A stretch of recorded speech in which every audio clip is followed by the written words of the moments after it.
నేను గుడ్లవల్లేరు ఇంజనీరింగ్ కాలేజ్లో చదువుతున్నాను. ఐటీ డిపార్ట్మెంట్ స్టూడెంట్ని. అందరూ ఫేక్ అంటున్నారేంటి బ్రో?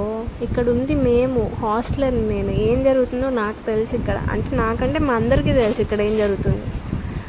అందరూ వాళ్ళ డాడీ పొలిటీషియన్ అయితే, పెద్ద ఉన్నోళ్ళు అయితే ఇంకా ఏమి అంత చేసినా మా డాడీ చూసుకుంటారు అంటుంది. అదంతా ఎట్లా అవుతుంది బ్రో? ఆ విజయ్ అన్న వాళ్ళ బాయ్ ఫ్రెండ్ మీదకి తోస్తున్నారు ఫైనల్గా అంతా. ఇంక ఈ అమ్మాయి అసలు వాడొచ్చి అమ్మాయి గెటప్ వేసుకొని వచ్చి మా వాష్రూమ్స్లో పెట్టేసి వెళ్ళాడా? ఉండాలిగా, చేసిన తనేగా. వాడు కూడా ఒప్పుకున్నాడు, ఈవెన్ తను కూడా ఒప్పుకుంది నేనే చేసా ఏంటి అంటుంది. అంత ధైర్యంగా చెప్తుంది. ఏంటన్నా ఏమవుతుంది?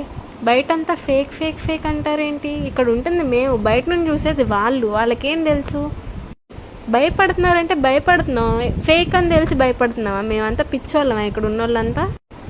30 కెమెరాస్ ఉన్నాయి, పైగా 300+ 365 వీడియోస్ లీక్ అయ్యాయి. ఇంకా 800 వీడియోస్ వరకు ఉన్నాయంట బయట. షేర్ అయినవి మాత్రం 365. అందులో ఎవరున్నారు ఏంటి, సిచ్యువేషన్ ఏంటి, అదంతా మీకు తెలియదు. బయట నుండి ఏదో ఫేక్ అనేస్తారు వేరే వాళ్ళు ఎవరు. థ్యాంక్ యూ అనియా ఫర్ సపోర్టింగ్. ఈ మెసేజ్ పెట్టాలనిపించింది, ఎందుకంటే నీ స్టోరీస్ చూసి నువ్వు మమ్మల్ని సపోర్ట్ చేస్తున్నావు, మాకు నచ్చింది. అందుకే ఇక్కడ ఏం అర్థం కావట్లేదు అన్నయ్య. ఇంట్లో పేరెంట్స్కి చెప్దామంటే చాలా భయం వేస్తుంది, వాళ్ళు ఎలా రియాక్ట్ అవుతారు అని. 4 years నమ్మి వచ్చాం కదా ఇక్కడికి. CEO లా సెలబ్రిటీలా చూస్తున్నారు ఇక్కడంతా. రూమ్కి కాఫీ టిఫిన్ తీసుకువెళ్ళడం, మిల్క్ తీసుకెళ్ళడం, వాటర్ అయితే టిన్ తీసుకెళ్తున్నారు రూమ్కి. పెద్ద సెక్యూరిటీయే ప్లాన్ చేశారు తనకి. మేమందరం తప్పు చేసిన వాళ్ళం కదా, సో మమ్మల్ని బయట వదిలేశారు. నిన్న గ్రౌండ్లో నుంచొని అంతమంది ముందు నుంచున్న ఆవిడ ఇప్పుడు ఎందుకు చున్నీ వేసుకొని వెళ్తుంది? ఎవరు చూడకూడదని చెప్పి.